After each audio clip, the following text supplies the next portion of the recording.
Assalamualaikum warahmatullahi wabarakatuh. Selamat pagi teman-teman semuanya. Selamat beraktivitas liburan di rumah. Baik teman-teman, hari ini saya akan melaunching ujian akhir semester kita yang kita tunggu-tunggu selama ini. Jadi ujian akhir semester kita ini nanti akan kita buat seperti saat kita melakukan pengamatan di lapangan. Jadi nanti ini ujian akhir semesternya ini adalah bersifat analisis di lapangan teman-teman ya, di lapangan. Nah, tentu untuk memandu bagaimana teman-teman bisa melakukan analisis ini, teman-teman akan saya berikan gambaran bagaimana sistem ketika teman-teman ada di lapangan. Nah, pertama teman-teman, jadi maksud dari ujian akhir semester ini adalah bagaimana kita bisa mengamati perilaku konsumen non-muslim gitu ya, perilaku orang yang tidak beragama Islam, tapi kita mintai tanggapannya terkait tentang perusahaan-perusahaan yang saat ini mendukung kejadian di Israel, kira-kira begitu ya, kejadian di Israel. Nah, maka dari itu nanti konsepnya adalah UAS ini pengen tahu gitu ya, pengen tahu bagaimana perusahaan yang terafiliasi mendukung Israel ini dilihat dari kacamata orang non-muslim itu seperti apa, sehingga kita tahu gambarannya apakah bisnis itu bisa dipengaruhi oleh emosi dari seseorang yang ketika seseorang itu melihat kondisi penjajahan di belahan dunia, kira-kira begitu ya. Nah, di analisis ini juga nanti akan didapatkan gambaran bagaimana sih tanggapan masyarakat di Indonesia yang melihat kondisi banyak produk-produk gitu ya, banyak produk-produk yang digunakan oleh warga negara kita yang saat ini juga mendukung kegiatan-kegiatan Israel. Jadi ini nanti bagaimana tanggapan warga negara kita atas perusahaan yang sebenarnya juga ini adalah perusahaan dalam negeri, tapi dengan produk yang sama-sama dibuat seperti di perusahaan-perusahaan pendukung Israel. Apakah bagaimana mereka bisa melihat ya, bisa melihat peluang ini. Artinya apa? Artinya masyarakat apakah mau gitu ya menggunakan produk-produk dalam negeri ketimbang produk-produk yang sudah terlanjur dikonsumsi, yang padahal produk-produk tersebut itu juga dianggap gitu ya mendukung kegiatan-kegiatan di Israel. Nah, teman-teman, yang perlu teman-teman ketahui, ini metodenya adalah wawancara, teman-teman. Jadi wawancara ini bisa dengan offline, ya, artinya teman-teman bisa ketemu langsung dengan responden yang akan teman-teman wawancarai, atau juga bisa dengan wawancara online. Ya, wawancara online, teman-teman bisa kok wawancara online, apakah dengan video call atau dengan telepon atau apapun itu. Yang pasti teman-teman pastikan gitu ya, pertimbangkan kemudahan responden dalam memahami pernyataan-pernyataan yang ada di kuesioner tersebut gitu ya. Nah, ini ada beberapa catatan yang perlu teman-teman ketahui supaya tidak miss gitu ya. Yang pertama, pastikan teman-teman gitu bisa menghindari jawaban angka 3. Kenapa kok jawaban angka 3 ini sangat dihindari? Karena jawaban angka 3 ini teman-teman, ini itu nanti bisa bermakna ragu-ragu gitu ya. Artinya kalau orang ragu-ragu itu kan tidak punya pendirian, dianggap seperti itu, tidak punya pendirian. Jadi setiap menjawab pasti angka 3 terus gitu ya. Ragu-ragu itu artinya tidak serius ya menjawab pertanyaan itu. Jadi diarahkan untuk sebisa mungkin tidak pada angka 3 gitu. Apakah angka 1 yang artinya sangat tidak setuju, angka 2 kurang setuju, angka 4 setuju, dan angka 5 sangat setuju. Jadi angka 3 ini adalah maknanya ragu-ragu teman-teman. Jadi upayakan untuk menghindari jawaban ini ya. Terus kemudian yang perlu teman-teman ketahui, setiap satu responden itu adalah 1 kali input kuesioner.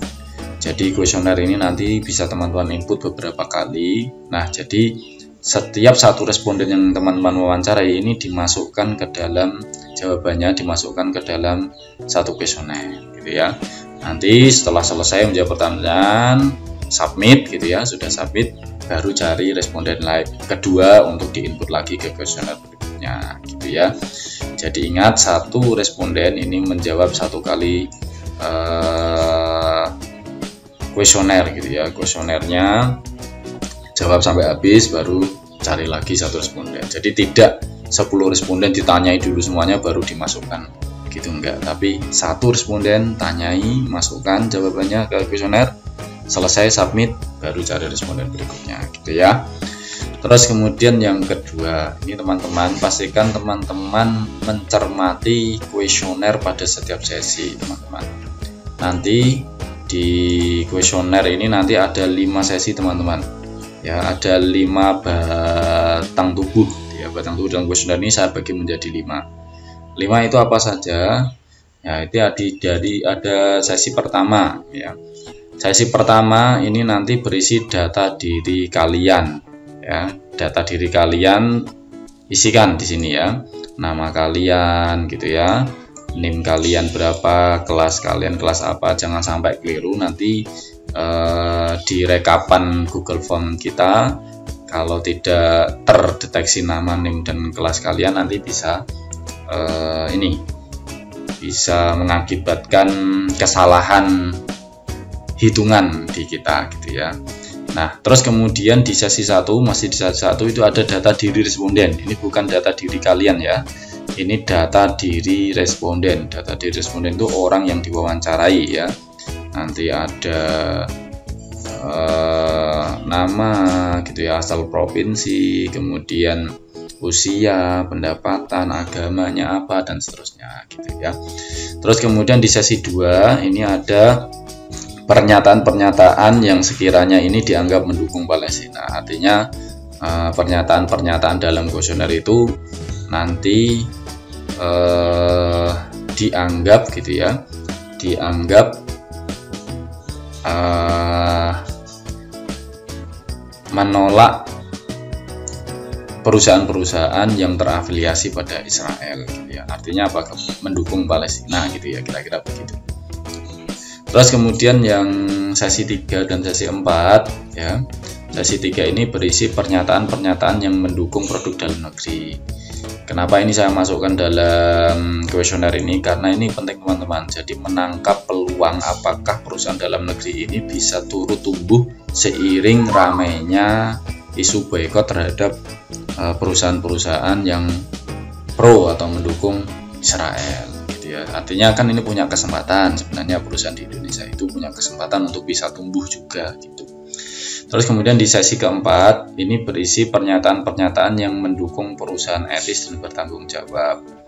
Kenapa ini dimasukkan dalam kuesioner? Karena ini untuk mengetahui apakah warga negara kita khususnya non muslim itu juga mereka itu sebenarnya mendukung ya perusahaan yang bisa bertanggung jawab, perusahaan yang berjalan secara etis baik gitu ya, perusahaan yang tidak mendukung peperangan misalnya begitu, dan seterusnya. Dan jadi ini juga dimasukkan apakah karakteristik warga negara kita itu juga memikirkan seperti ini gitu ya.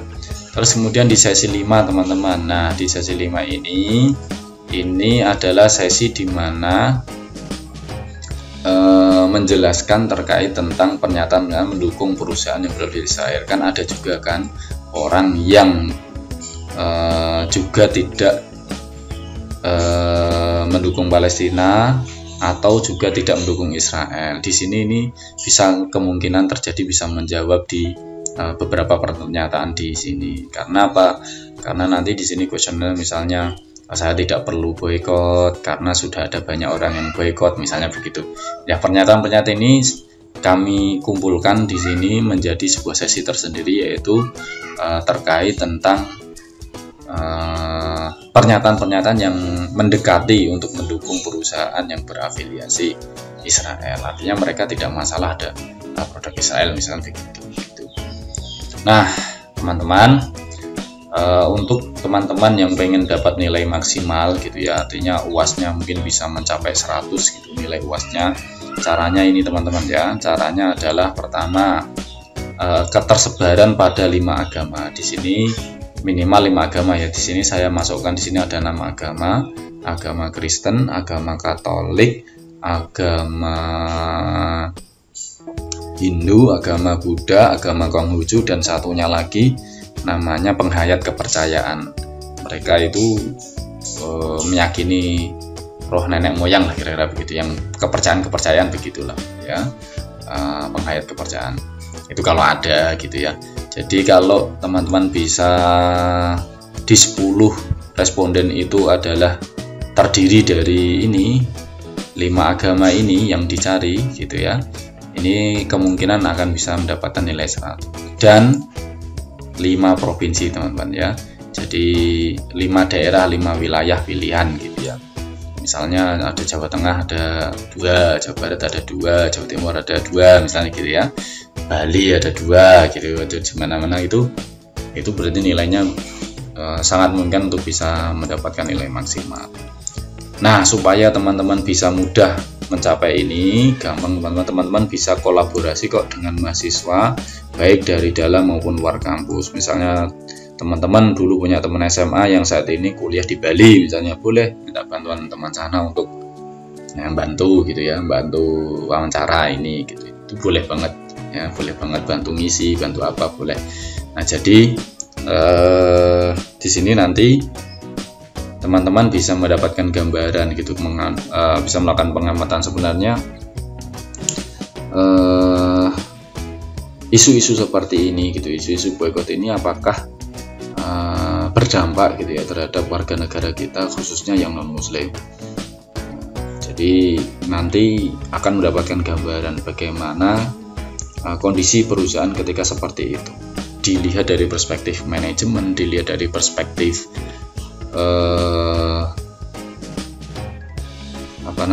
kelayakan bisnis gitu dan lain-lainnya. Nah, maka dari itu ini sangat penting gitu ya, untuk sebagai gambaran teman-teman bisa mendapatkan pandangan gitu ya, pandangan bagaimana ketika nanti punya perusahaan, bagaimana ketika mengelola bisnis gitu ya. Baik, mungkin itu teman-teman yang bisa saya sampaikan. Nanti link ada di bawah gitu ya, link kuesioner ada di bawah ini, di bawah video ini. Nanti teman-teman bisa lihat atau bisa klik di situ, nanti teman-teman bisa melakukan wawancara melalui sini. Oke ya teman-teman ya, terima kasih, selamat mengerjakan. Jika ada pertanyaan tulis di kolom komentar atau di grup kelas kita masing-masing. Terima kasih. Assalamualaikum warahmatullahi wabarakatuh.